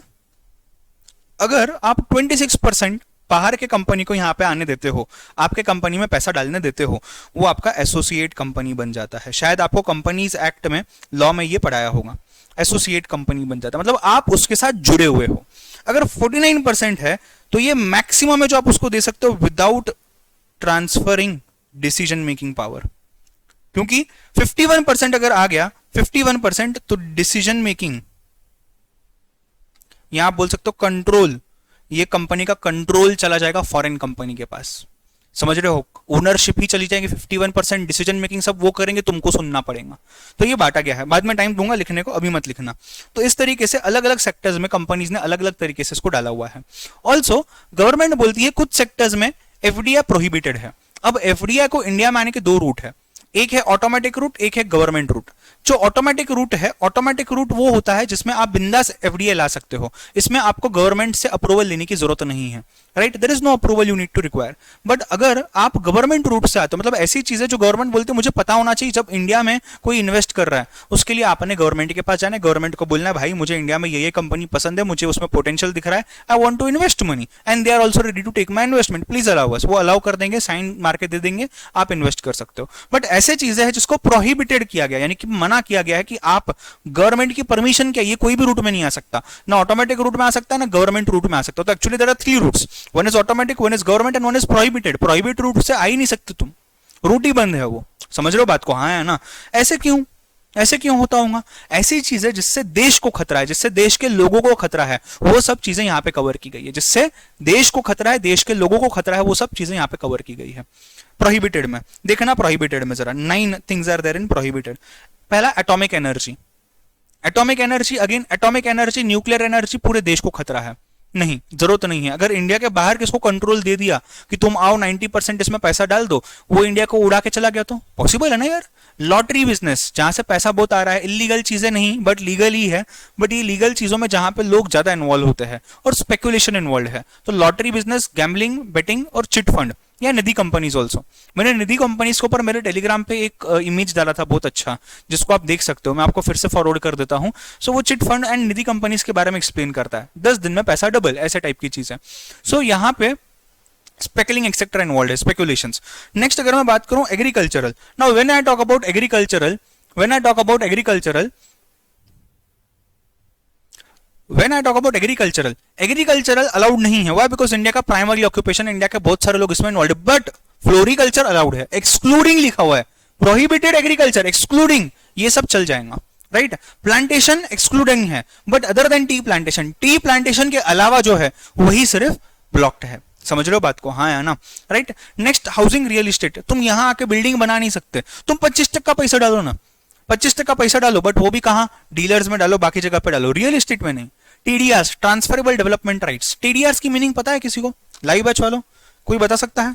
ट्रांसफरेबल डेवलपमेंट राइट, एक बिल्डर है, उसको एक जगह पे बिल्डिंग बनानी है, उसको परमिशन मिली 15 फ्लोर की बिल्डिंग बनाने के लिए, हाउएवर इसको सिर्फ 10 फ्लोर की बनानी है, 5 फ्लोर जो बच गए हैं, ये डेवलपमेंट राइट है इसके पास, ये 5 फ्लोर डेवलप कर सकता है, बट इसको नहीं करना है, इसको काम हो गया उतने में, प्रोजेक्ट हो गया 10 फ्लोर में, इसने 5 फ्लोर दूसरे बिल्डर को सेल कर दिया या अपने ही दूसरी प्रॉपर्टी पे यूज कर लिया, ट्रांसफर कर दिए डेवलपमेंट राइट्स को।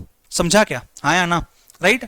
Next, cigars, cheroots, cigarettes, tobacco products not allowed, तुम इसमें इन्वेस्ट नहीं कर सकते। पता चला कल जाके सिर्फ टोबैको की ही एड दिख रही है, अगर फॉरेन कंपनी को इतना कमाना हो तो। समझ रहे हो बात को? हाँ या ना? राइट। चलो अभी देखना यहां पे इस चीज को अंडरलाइन करो,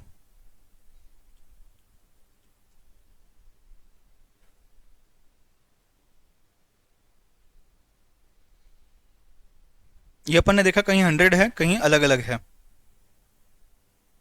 बोन ऑफ कंटेंशन देखो यहाँ पे बीसीआर में अपन ने पढ़ा था, bone of condition subject of dispute रहा है हमेशा, एफडीए, राइट। हाँ, ये देखो मल्टी ब्रांड रिटेल है, डिफेंस है, अलग अलग जगहों पे। मल्टी ब्रांड रिटेल यानी कि क्या, जैसे कि आप देख सकते हो कि एक एक शॉप का नाम है और उसमें अलग अलग टाइप के ब्रांड है, शॉप और स्टॉप, मल्टी ब्रांड रिटेल।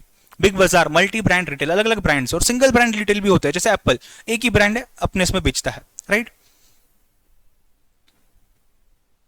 देखो मीडिया डिफेंस, इंडिया का सिक्योरिटी इंटरेस्ट कॉम्प्रोमाइज कर सकते हैं, इसके लिए no FDI should be promoted, but ऐसा नहीं है, यहाँ पे एफडीआई अलाउड है कुछ हद तक अभी। इंश्योरेंस बिजनेस में भी सेम चीज है, FDI limit has been capped. कितने रूट है, no approval through automatic route है और गवर्नमेंट रूट है उसके बाद यहाँ पे, राइट। बट कुछ कुछ प्रोहिबिटेड भी है, जैसे यहाँ पे atomic, lottery, gambling, chit fund, Nidhi, agricultural, plantation, real estate, TDR and tobacco and tobacco products. चलो 2 मिनट में फटाफट इन चीजों को देख लो।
अनुराग, क्लास के बाद सिर्फ मुझे एक मैसेज डाल देना, मैं करता हूँ शेयर।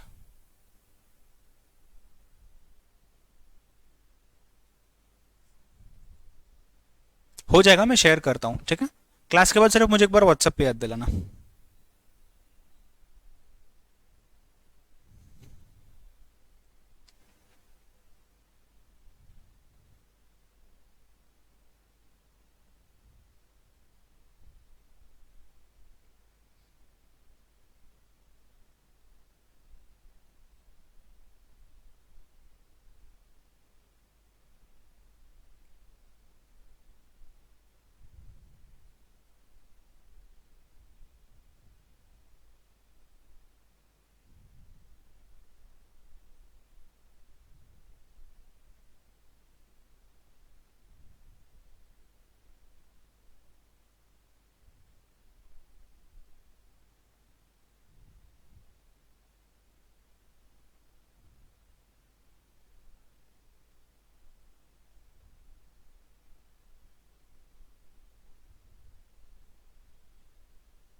चलो, अब यहां से कुछ न्यू टर्म्स है जो पहले नहीं थे, जो यहां पे इंट्रोड्यूस किए गए हैं। अगर आप देखोगे ना, ये दोनों टर्म्स ये पहले नहीं थे, ये अभी इंट्रोड्यूस किए गए हैं।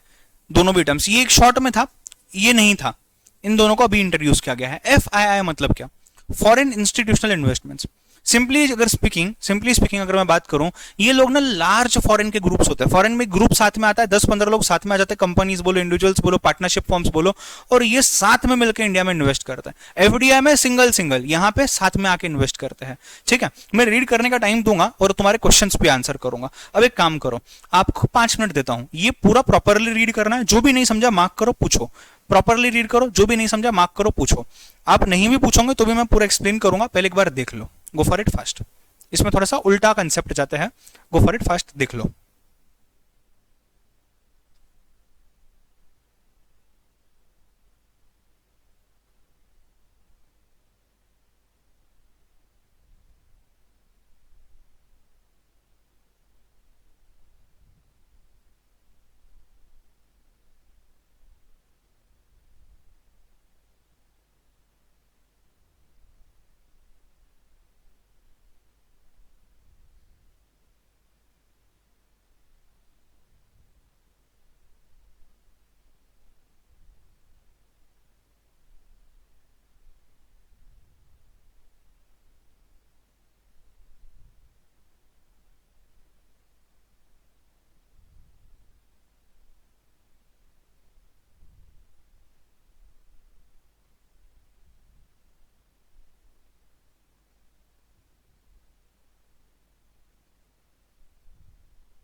Sir what is hedge fund? बेटा चैप्टर 6 कवर किया है अपन ने।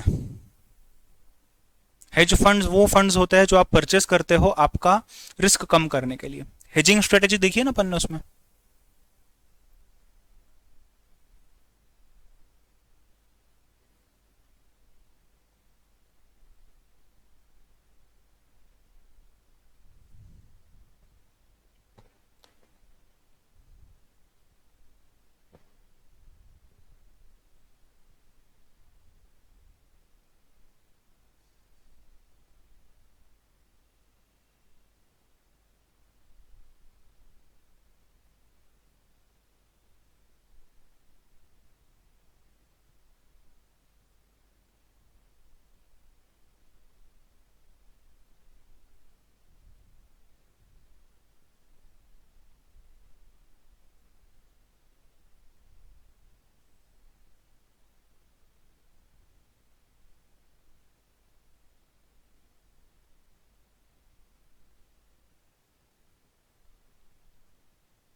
डन, समझने आया?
ध्यान देना, ये जब एफआईआई की बात करता है, जैसे एफआईआई लार्ज ग्रुप है, जैसे अपन म्यूचुअल फंड्स की बात करते हैं ना, वैसे ही तरीके से एफआईआई काम करता है। तो हमने म्यूचुअल फंड्स में क्या देखा था चैप्टर नंबर 6 में, कि म्यूचुअल फंड अगर मैं इंडिया में बात करूं तो एक ग्रुप है, यहाँ एक ऑर्गेनाइजेशन है, कुछ लोग हैं जो एक्सपर्ट है उस चीज में, और वो हमारा पैसा लगा रहे एक जगह से दूसरी जगह पे। इन दी सिमिलर मैनर इनके पास स्ट्रॉन्ग रिसर्च टीम है। ये स्ट्रॉन्ग रिसर्च टीम क्या करते हैं कि इस इंडिया में ये कंपनी से जो बुलिश मार्केट में, यानी कि इनका मार्केट बढ़ रहा है, इसमें पैसा डाल दो, और जब मार्केट कम हो जाएगा इंडिया से पैसा निकालो, दूसरे कंट्री में डाल दो, यूएस में डाल दो, अगर कोई इंग्लैंड से पैसा डाल रहा है तो एट द सेम टाइम काफी नेशनल गवर्नमेंट से, काफी क्या हर नेशनल गवर्नमेंट चाहेगी कि एफडीआई की पैसा आते रहे धीरे धीरे और अचानक से निकाला ना जाए, ताकि कंपनीज को उस कंट्री में लॉस ना हो। बट एफआईआई इन्वेस्टमेंट एक बार लॉस होने लगा कि वो पैसा निकाल देते हैं। अब जैसे बाहर के लोग इंडिया में पैसा डालते हैं, वैसे इंडिया के लोग भी बाहर पैसा डालते हैं, आउटवर्ड एफडीआई, जिसको इन्वेस्टमेंट फ्रॉम इंडिया अब्रॉड भी बोलते हैं। तो इंडिया के लोग अब्रॉड में भी यहाँ पे एग्जांपल्स दिए हुए हैं आपको, ठीक है। आई होप आपने ये देख लिया होगा। आज आप चाहिए तो समरी रीड कर लेना, ऊपर जो हमने एंशिएंट इंडिया वगैरह की हिस्ट्री देखी थी, जो मैंने आपको एक्सप्लेन किया हुआ है, उनको आप रीड कर सकते हो। आज मैं ये फाइल तो शेयर करूंगा ही जरूर आपके साथ, लेक्चर भी अपलोड कर रहा हूं अगर किसको देखना है तो। कल हम इसके एमसीक्यूज सॉल्व करेंगे एंड हम चैप्टर नंबर 3 का एक बार देख लेंगे कि क्या करना है, किस तरीके से करना है, ठीक है। कल मिलते हैं एंड अभी के लिए बाय बाय, टेक केयर। कोई भी डाउट हो तो पूछो, मैं 2 मिनट के लिए यही हूं। लाइव बैच वालों, रिकॉर्डेड वालों कोई भी डाउट रहा आप व्हाट्सएप कर सकते हो।